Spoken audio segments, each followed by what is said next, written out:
Görögország Európa délkeleti sarkán fekszik, a Földközi-tenger melléktengereibe, a Jón és az Égei-tengerben nyúló Peloponnészoszi és Attikai félszigeten. A Halkidiki félsziget Makedóniának az Égei-tengerbe érő déli nyúlványa, mely ma Görögország egyik leglátogatottabb turistaparadicsoma. Tesszalonikit Nagy Sándor sógora alapította felesége Tesszaloniké tiszteletére. A mai modern település az ország második legnagyobb városa, egyben Makedónia fővárosa, fontos kikötő, kereskedelmi és kulturális központ, ahol a görög, római, bizánci és keresztény kultúra nagyszerű emlékeivel ismerkedhetünk meg. A felsővárost az ókori városfalak mentén közelíthetjük meg. Maga a fellegvár jelenleg nem látogatható, de környezete több emlék és kultúra találkozási helye, és innen nyílik a legpompásabb kilátás az alattunk elterülő kiterjedt városra és a tengerre. A városközpont legszebb része a tengerparti sétány, mellyel párhuzamosan több sugárút is halad. A sugárutak, utcák, terek, templomok, régi hírességek és szent emberek neveit viselik, akikre méltán büszkék a helybéliek. A helyi egyetem például a makedón Arisztotelész nevét vette fel, aki a világhódító Nagy Sándor nevelője és Platón tanítványa volt. Az Egnáda sugárút az egykori Via Egnácia nevét viseli, amely az egyik legjelentősebb főközlekedési útvonal volt. Az Adriától vezetett Bizáncba. A Via Egnácia arról is híres, hogy ezen az úton kereste fel a bibliai Pál apostol a görög városokat. Pál álmot látott, mely arra ösztönözte, hogy egyházat alapítson Tesszalonikiben, és megírja híres leveleit a városok erkölcsi rendjének visszaállításáért harcolva. A sugárút ma is a város egyik fontos közlekedési csomópontja. Itt ismerkedhetünk meg a Szent György rotundával és Galérius császár diadalévével, amely a császár perzsák elleni győzelmének emlékére épült, és a csata élethű jeleneteit ábrázolja. A Megváltó színe változása nevű kis bizánci templom helyén egykor császári palota állott. Galérius diadalévét abban az időben kettős kupola kötötte össze egy azóta megsemmisült másik diadalévvel. Az építészeti együttes monumentalitását oszlopsor hangsúlyozta. Az Hagia Sophiát nem lehet isztambuli névrokonával egy napon említeni, hiszen itt nem egy könnyed architektúrájú bizánci templomot látunk, hanem egy korai román bazilikát.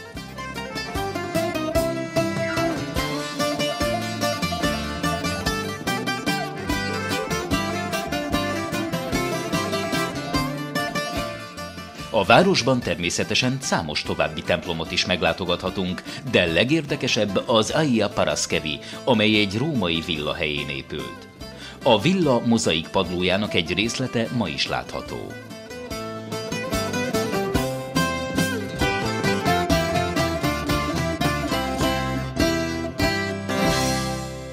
A tengerparton álló török börtönként szolgáló kerek erődítményt, a véres tornyot fehérre festették, hogy megtisztítsák a bűntől.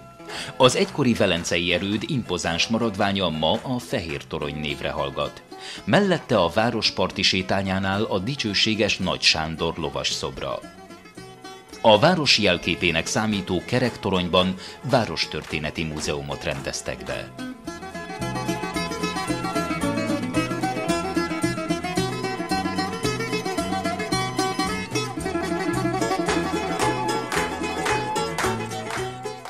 Stavros még Görögországban is egyedülállónak számít adottságaival, nemes egyszerűségével, természetközelségével, Szilaj szikláival, hol vad, hol hívogatóan csodás tengeröbleivel, amint tágas fenségességével uralja az egész vidéket.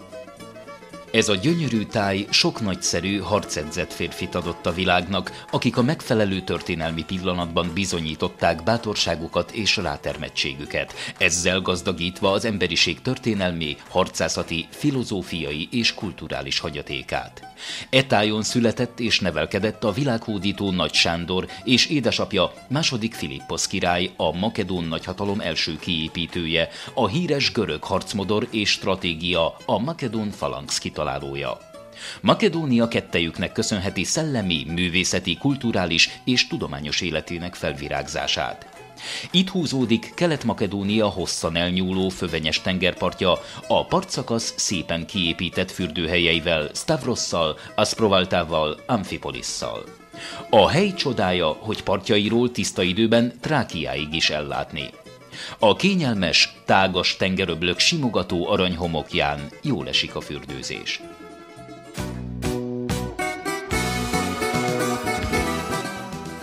A tengerparton elnyúló Sarti nevű falu az ókori Sarti nevét vette fel, amely a parttól keletre fekvő Atosz-hegyi Xiropotámu kolostor birtoka volt.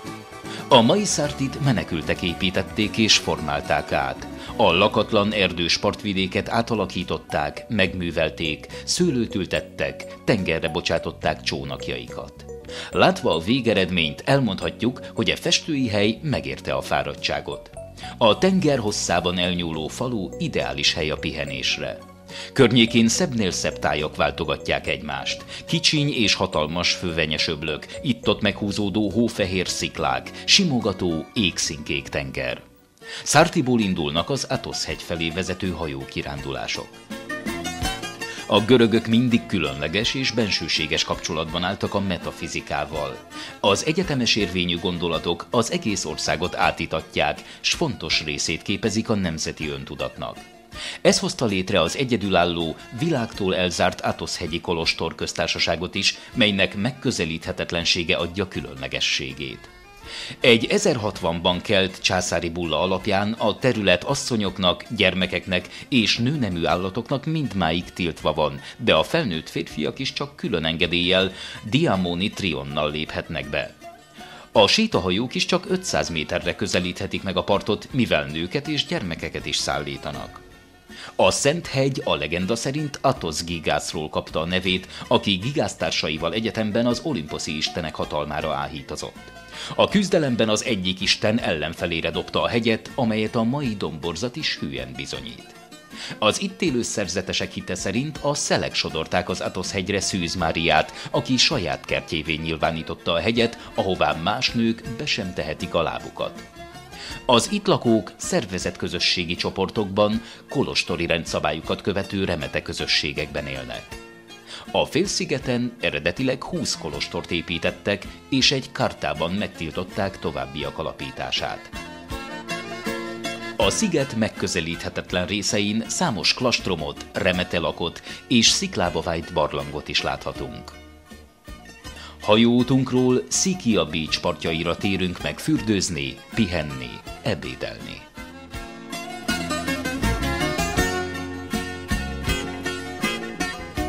Kis-ázsiai menekültek hozták létre 1922-ben Nea Phokéa tenger mellett hosszan elnyúló kicsiny települését, amelyből ma dinamikusan fejlődő idegenforgalmi központ lett, változatos fekvésű, kristálytiszta vízű homokos tengerparttal.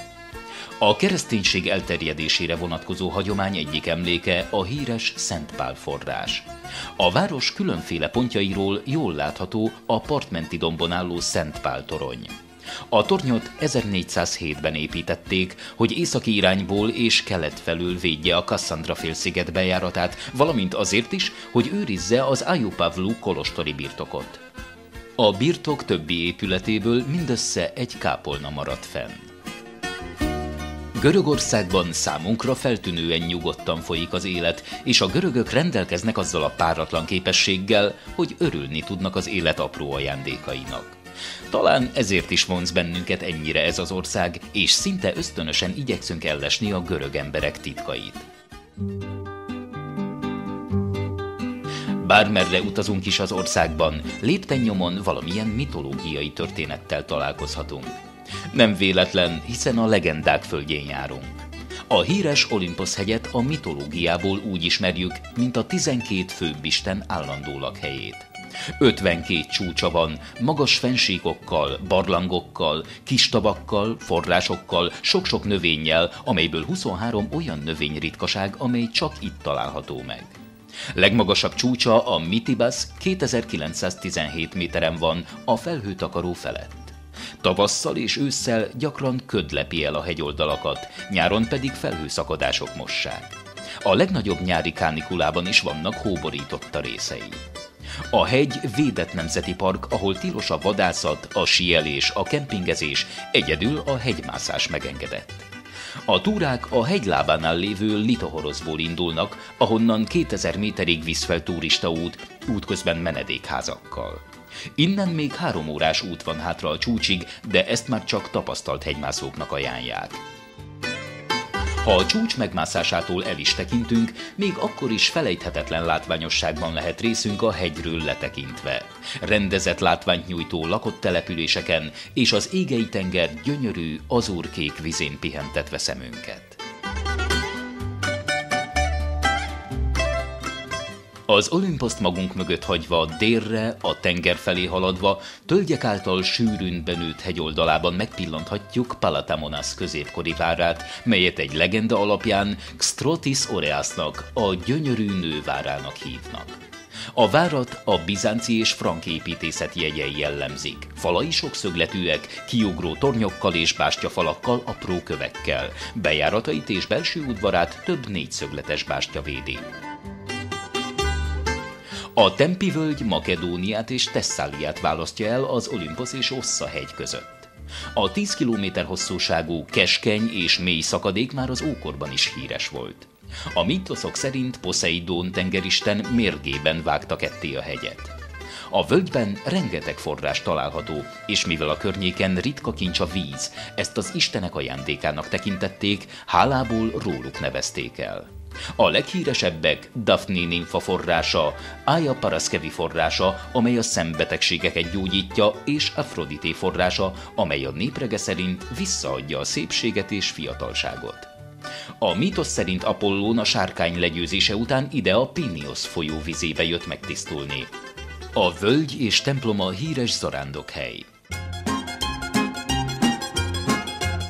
Katerini 50 000 lakosú megyeszékhely Szalonikitől 70 kilométerre délre. Tengerparti fürdőhelye a tőle 6 kilométernyire lévő festői Paralia. A kellemes üdülőhely rengeteg szállodával, étteremmel, elegáns üzlettel rendelkezik. A városközpontban kora reggeltől késő estig zajlik az élet. Számos taverna, szabadtéri diszkó, időnként néptánc bemutató várja a szórakozni vágyó vendégeket. Paralia tengerpartját kilométereken át elnyúló, összefüggő szabad strandok alkotják. A part lágy, aranyló homokján jól esik a fürdőzés és napozás. A hosszú strandot csak a vízbe kecsesen benyúló mólók és egy kis kőhíd szakítják meg. A Meteora kolostor együtteséhez fogható látvány nemigen van még egy a világon. A középkor mindenben égi jelet kereső embere a hatalmas sziklákat istenművének tartotta, amelyeket egyenesen arra teremtett, hogy az éggel kapcsolatban álló szent életű remetéknek hajlékot nyújtsanak. Az első remeték a 11. század folyamán csömörlöttek meg Bizánc belharcaitól, és kerestek menedéket ezen az eldugott tájon. Nílosz atya, a Dupiani kolostor elöljárója az itt élő remetékből és a török elől menekülő szerzetesekből alakította 1367-ben